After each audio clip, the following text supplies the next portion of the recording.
Aloha, everyone. Welcome to the Habitual Cosmic Review of this amazing new moon in Aquarius.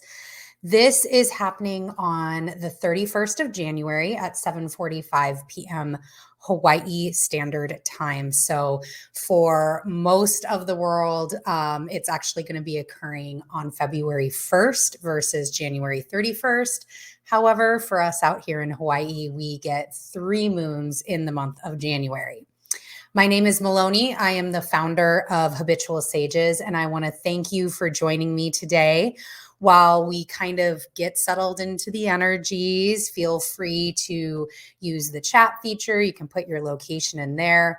And I would also suggest this is a great time to grab your natal chart if you have yours, as we will be utilizing natal charts and providing just some energies on how to tie your natal chart to the energies of the new moon. So you can get that ready. I want to first off recognize and honor 2 celebrations that this new moon occurs with. For anyone, like I said, on that Eastern time zone or in Europe and Asia, this moon is going to occur on February 1st, which is first off the blessed Sabbath of Imbolc. So celebrating Imbolc, blessed be to all those that celebrate Sabbaths out there. Imbolc is also known as Brigid's Day. It's the celebration of the Celtic goddess Brigid. I'm actually named after Saint Bridget. And this is a wonderful, fiery energy. It's that moment between Yule, or the winter solstice, and Ostara, or the spring equinox. And it's this midway point between these 2 energies where we are getting spring, little sprigs are sprouting. We see the signs that the sun is warming up and that we will begin again. This moon also welcomes in the Lunar New Year. So happy Lunar New Year. This is the year of the tiger in the element of water. The 3rd aspect of the Chinese zodiac. The tiger represents courage, boldness, independence, ambitions, enthusiasm, self-confidence. It also has a knack for rebellion, which I thought was a wonderful synchronicity tie-in, because whoever is born within this year in 2022, Uranus and Saturn are going to be big signatures in their natal chart. So I thought that was a nice little delightful tie-in with the year of the tiger. All right, so there is already a lot of symbolism with this moon. And as I was sitting with the energies, I was really guided to look up what are called Sabian symbols for both this moon and the new moon in Capricorn. So a Sabian symbol are the symbolic meanings given to each degree of the zodiac, and can help us to dive deeper and provide a deeper perspective into the energies that are present. So yes, every degree 1 to 2 of every single, and all the way through to the 30s, every single zodiac sign, 360, has a word, a phrase, that were produced by a clairvoyant by the name of Elise Wheeler in 1925. I'm going to put in the chat, as well as in the description box for those that are watching this on YouTube, for a place that you can actually find a book on Sabian symbols. And there are plentiful resources online. If you don't want to actually go and get a book, you can just Google Sabian symbols to find out more.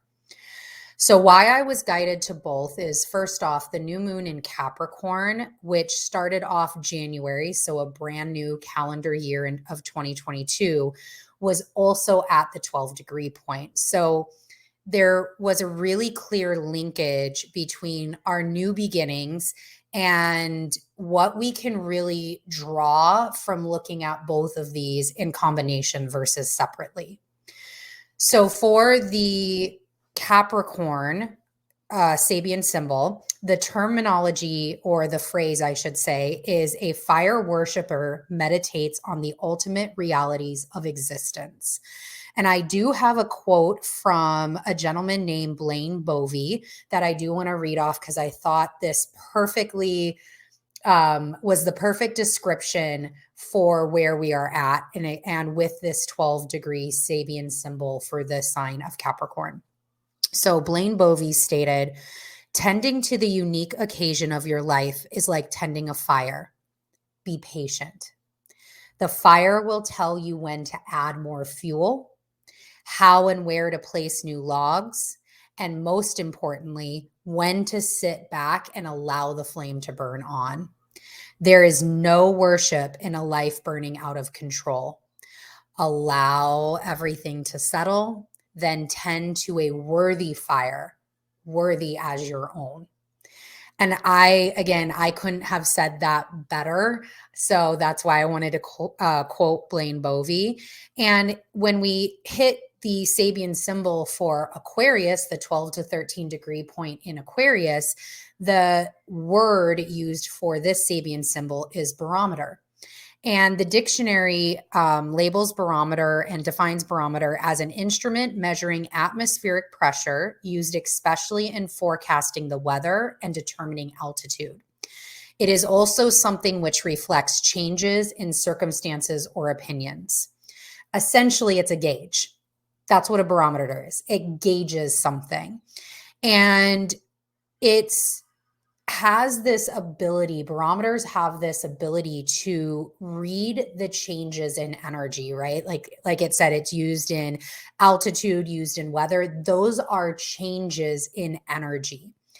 And at the beginning of the month, we were tending our fire, as we just heard, Blaine Bovey say. Plus, you can always go back and watch the new moon in Capricorn overview and readings. It's true. It was a lot about tending this fire. And now we are being asked to gauge how that fire is burning. So we've got a fire going. Everything's going great. Now really assess it. Does it need more logs? Does it need less heat? Does it need more structure around it? Some of the things that came up were, how are your boundaries? How are your resources? How is the environment in which you find yourself in right now? There's truly an act of patience needed. And there's a gift of knowing when the right time to do something is. And that is really what we're asked in this moon to gauge. What and when do we need to take action? And truthfully, especially with Aquarian energy being here, that is a lot about intuition. The fire is not going to tell you that it needs another log. The fire is not going to tell you that it needs, boundaries around it. It needs better fortification. The fire isn't going to tell you that it's too hot. That is all you observing, noticing, understanding, assessing, and really having a sense of intuition about, it's time to put another log on that fire. And what is that end goal? If your goal is not to create a fire that burns for days and days and days and days, then putting huge logs on it may not be what you want to do. So it's really in all of these fine tunings, these fine assessments, which perfectly describes February, by the way. So this is all, again, everything is tying together so beautifully as we get into the month of February. One other thing that I will leave you with is, just because everyone else is doing it doesn't mean that it is your time to do it. So again, don't look externally at other people and how they're tending their fire. Look at your own fire, stay on your own fire, stay in your own grid square, and work on you.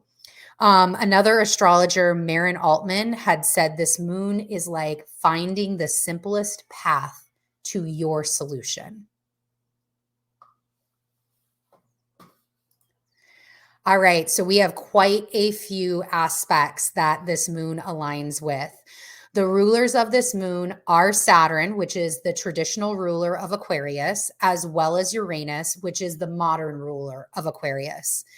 As you can see, they are front and center. So the sun and the moon are at 12 degrees, 20 minutes of Aquarius. Saturn is at 15 degrees, 31 seconds of Aquarius. And Uranus is at 10 degrees, 54 seconds of Taurus. So this sun and this moon are conjunct, which that's what a new moon is. They are conjunct Saturn. And yes, depending upon how you work with orbs, we're kind of getting into that outer reaches of a 3-degree orb. So just depends, but Saturn, Uranus, the sun and the moon, these are big energies. So definitely I feel conjunction here. And then we have a square at with Uranus at Taurus. So they, it's great synchronicity that the rulerships of Aquarius are both being called upon during this moon. It really feels like there's something energetically bound here from what we were moving through during 2021. And the reason why I say that is during 2021, Saturn and Uranus squared was a huge, huge, huge thing. We had 3 exact squares, 3 exact transits that occurred in 2021 with Saturn and Uranus. And that energy didn't leave. 2022 is very much still Saturn and Uranus energy, although they won't ever come back this year into an exact conjunction, or excuse me, an exact square. They will get extremely close as we get towards the latter half of the year. So there's this sense that there's been like an agreement reached, almost is the sense that I got. Like all sides have struck a deal. A deal has been struck. It's a verbal deal. Everybody's come to the table. Everybody's had their conversations. They've vied and, said, hey, I want this. I want this. They've given up some things. It's been like a big mediation meeting, essentially. And a deal is finally struck. So whatever you were paused on, stuck with, challenged with, couldn't get started in 2021, it's like the verbal sign off of all systems go. You're a go to go ahead and do whatever it is that thing is. We also have Venus and Mars. Venus is at 11 degrees, 15 minutes of Capricorn, and Mars is at 5 degrees, 37 minutes of Capricorn. And this is a very wide orb. So this is not a conjunction, but I wanted to include Venus and Mars in this story because it is really a pivotal part of what this new moon is ushering in and February is ushering in. And Venus just went direct today. I'm like getting goosebumps. So it is the 29th when we're recording this and Venus is direct. Yay. I would love to hear from anybody how your Venus retrograde went. Her transit is not over in Capricorn. She is absolutely still in her shadow phase and will be for this moon and for a couple of days beyond this moon. So I'd love to hear about how Venus and her transit has been going for you and things that have been showing up, what lessons were there or what deepening of understanding and understanding you've had through this transit. But Mars is now in this picture. Mars has entered Capricorn a few days ago, and he is going to be bringing her that kind of forward push, that movement and energy that she is in need of right now to finalize her transit in Capricorn, which is not over until March. So she has one final conjunction with Pluto that's happening at the beginning of March, and then she will be out of Capricorn and headed into Aquarius after that. And this dance that Venus and Mars are doing is actually going to be throughout the month of February. And there's more to come on that in the February Habitual Cosmic Review. We'll go a lot deeper into those energies, but that's why Venus and Mars are here. And then Venus is trining Uranus for this moon. Mars is sextiling Jupiter. So Jupiter's at 7 degrees, 16 minutes of Pisces. And Mercury retrograde, we've got like 3 days left before Mercury stations direct, is conjunct Pluto. Mercury being at 24 degrees, 57 minutes of Capricorn retrograde, and Pluto at 26 degrees, 58 minutes of Capricorn. All right, so here is the chart of the moon. So if you did go and grab your natal chart, this is a great time to bring your natal chart up and identify where you see, here is the sun. So all of the glyphs for the planets that we are talking about are over on this right-hand side. And what you're looking for is this 12 degrees of Aquarius. So this is the sign for Aquarius, where the sun and the moon are conjunct. And that is where you want to look and see where that shows up for you in your natal chart. As you can see here, this actually, with this natal placement, is actually pinging the 6th house. So wherever you see this conjunction, sometimes the house sign is here or the house number is here. Other times it's towards the center of the circle. Just depends upon what natal chart you are using and where you got it from. But feel free to put in the chat where your natal, where this is, what house this is pinging for you in your natal chart. And for me, this moon is actually highlighting my 8th house of shared resources, death, regeneration, renewal, growth, and change. Lots of change happening over here. So as we talked about, here is Saturn at 15 degrees, 31 minutes, and they are conjunct with this sun and this moon. Saturn is bringing in that constriction, that moment to pause. And this is that reflection, right? We're gauging. This is this moment. Saturn is kind of pumping a brake to say, hey, don't forget, gauge your fire. Hold on a minute, look at what you're doing, take that responsible route. It's really about being responsible for whatever new beginning we're creating, being responsible for the fire that we are tending in our lives. And Saturn also is the bringer of great rewards. And it's the rewards for managing those resources, managing that energy, managing that fire, and tending to it accurately. Saturn's like, hey, if you take this time to sit and pause and adjust and do what you need to do, there's rewards after the end of that. You're going to go farther. Your fire will burn longer. It will last through what you need it to last through. And then Venus and Mars, if we head over to Capricorn, which is right down here in this chart, this is Mars, this is Venus. As you can see, it's that wide orb, but Mars is coming up quick. Like you can even see him here. He's like pushing his arrow towards Venus, like, come on, Venus, let's go. Let's get this done. And then Venus, which is right here at 11 degrees, is trining Uranus. So she is this blue line, all the way up to, oh, my bad again, all the way up to Uranus right here at 10 degrees in the sign of Taurus.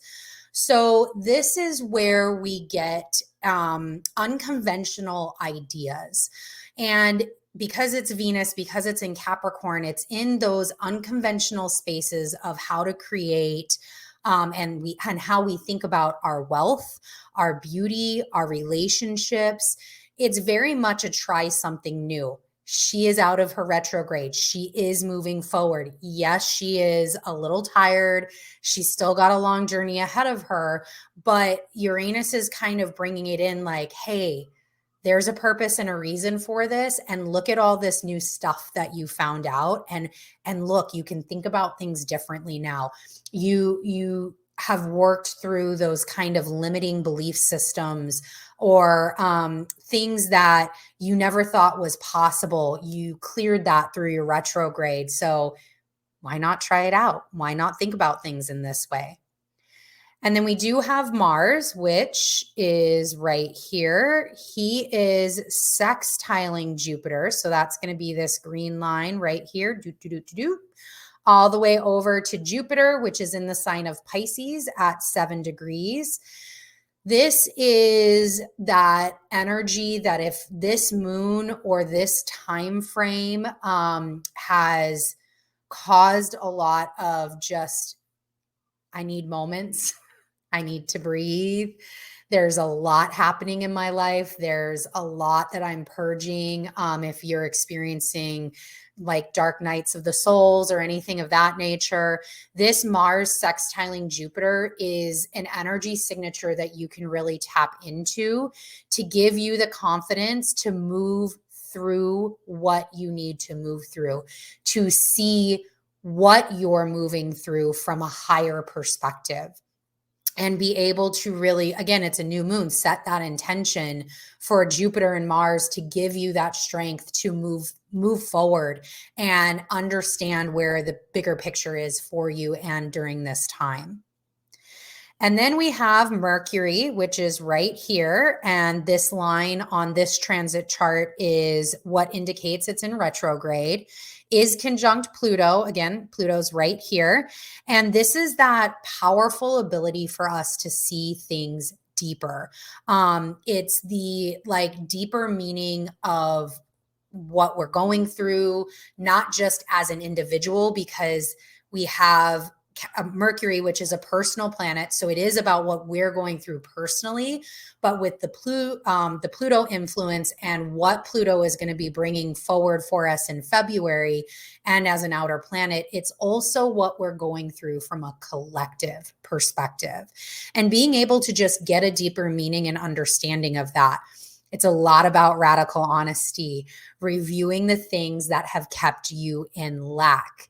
It is knowing and standing in your power to say, I see where I've been in lack before or where I've had a limiting mindset that hasn't allowed me to expand the way that I need to, or hasn't allowed me to tend my fire the way that I need to. And this is what I'm going to do with that information. This is what I'm going to change. This is how I'm going to proceed forward. And that can be that Mars and Jupiter energy. This is how I'm going to have the energy to change that narrative for myself.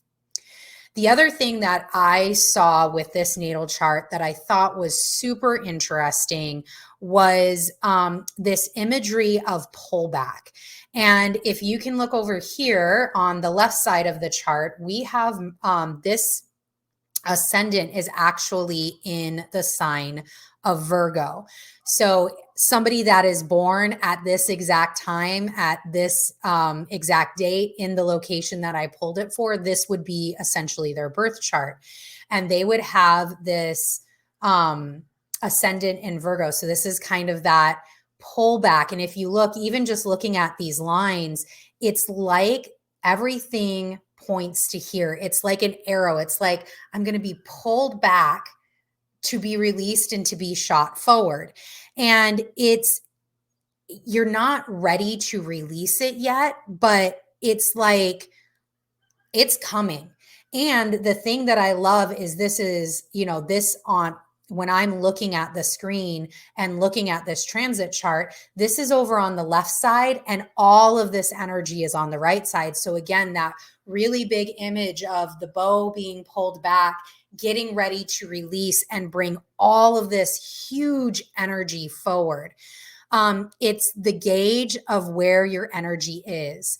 And you can utilize the Virgo themes of practicality, assessment, logic, routines to really pull back and assess your fire, gauge your fire, use those Virgo energies in order to determine where you're going to shoot, where you're going to let your arrow go, how you're going to tend to your fire, and then release it and let it go. Let it get out into the world somewhere and allow the universe to take that arrow and carry it to whatever you are manifesting, to bring that forward into your life. So if you take a look at your natal chart, the orb for this moon is quite large. It's 7 degrees to 17 degrees. So what you're going to want to look for is any planets or points and the houses associated with that from 7 degrees to 17 degrees. And I'll talk about which signs those are here in just a second. And yes, that orb is pretty large. Just know the smaller the orb is. So for example, if you have a planet or point at 7 degrees, you may not feel these energies as intensely as somebody that has them at 12 degrees. So you're looking for planets and points in those areas and the houses they coincide with, which is where this energy is being planted, the themes of your life where the energy is being planted in. So the first one is 7 to 17 degrees of the fixed signs. Fixed sign energy is huge. Fixed signs are the signs of Aquarius, the signs of Taurus, the signs of Leo, and the sign of Scorpio. And I am a fixed sign. So my fellow fixed signs have been through the changes. I'm right there with you. Over the last year and a half, we've been really working through massive, massive life changes. So, if whatever you've been moving through, whatever those themes in your life of change have been, this moon is giving you the opportunity to plant new seeds, right? So as we move through things and as we clear things, we create space in our ethereal being, we create space in our aura, we create space in our life that allows for the new to come in. And this is what we're doing. We're planting, as fixed signs, we are planting the seeds of the new that we want to usher in, the new us, our new dreams, our new fires that we want to cultivate and start tending to. And then if you have 7 to 17 degrees of the air signs, which obviously we are in an air sign, Aquarius, and then also we would be looking at Libra right here and Gemini right here. This is very supportive. This new moon is super supportive. There's a lot of open dialogues that are happening, lots of connections, lots of ideas. It's essentially being in a state of flow. It's like endorphin rushes all over the place. It's just this great, go float out in the universe, go float out in the ocean, go float and flow and get all that you need to get in this new moon and make adjustments as necessary. Don't so much get lost in the head and lost in the sauce up there, but allow these ideas to move through you. And then again, gauge what needs to stay, gauge what needs to go, or maybe be put in a parking lot. So that rounds us out for this new moon in Aquarius habitual cosmic review. Thank you so much for joining me. This was awesome. And just as a reminder, I do have another event scheduled for Monday, which is the 31st of February, where we'll be reviewing the astrology for the total month of February 2022. So a lot of the things that you heard here, there's a lot of those same energy signatures that are opening up for us in the month of February. And I'd love to discuss that with you and get your perspectives on it. So I hope you join me for that as well. I'm also extremely excited to announce that I will be hosting 2 live workshops coming up in the month of March. The dates haven't been solidified yet, but the topics have. The first one is going to be planets in astrology. So this is going to be a deep dive, a longer, definitely longer workshop on what each of the planets mean or in astrology. And then a secondary one, if you have ever heard of the spiritual practice of Isheshe or an Ifa, I will be doing planets and Orishas as well. So more info will be coming out on that. So just make sure you watch the socials. You'll find all of the information on there. And this QR code right there, is the access point to all things Habitual Sages. You can find links for the YouTubes, for the socials, so you can stay in contact. There is also a link to my Patreon where I do weekly astrology reviews with live tarot pulls during that conversation, plus exclusive talks and tarot readings for the Sabbats and so much more. So I'd love to have you join me over on Patreon as well. Mahalo, and see everyone next time. Bye.